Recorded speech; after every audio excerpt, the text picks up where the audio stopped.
आंधी आ गई, इतना तेज आंधी, इतना तेज आंधी तो खत्म हो गया। अब आ गया भाई बारिश। बारिश से मैं छत पर थी तभी मेरा आँख की बहुत ज़्यादा नींद घुस गया। फिर भी मैं छत पर गई थी वीडियो बनाने के लिए। हाँ, अरे मेरे घर के क्या इतना तेज आया है आंधी में पूरा।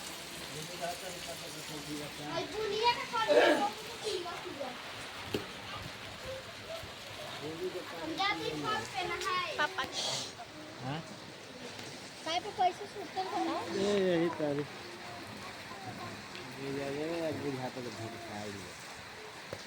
आज मेरी पापा की थोड़ा बहुत तबीयत खराब।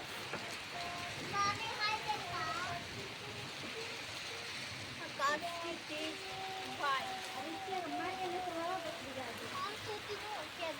जो बोरा ले उड़ती है बोरा तो पानी दिया वाला बोरा।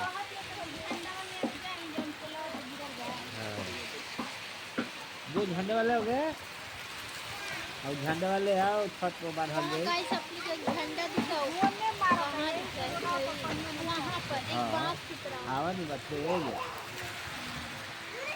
वही बोलिए कि रिक्ति की जाकर हम ले आऊँ। उस वाला लिया झूल बोला ही जाते यार सोफा बात भागी ना। तो गाइस आज यही हुआ है हम लोग का गाँव सब में। भागी गई खराब हो गई। बहुत तेज है आंधी और बारिश और मैं बना रही हूँ और आज बनेगा शायद हमारे घर पे लिट्टी। लिट्टी हम कौन चीज है अगर देना तो आनी जो आई ना। हमारे पापा को सब चलता है गाइस खाने में। पता नहीं आवाज जा रहा हो नहीं जा रहा है क्योंकि काफी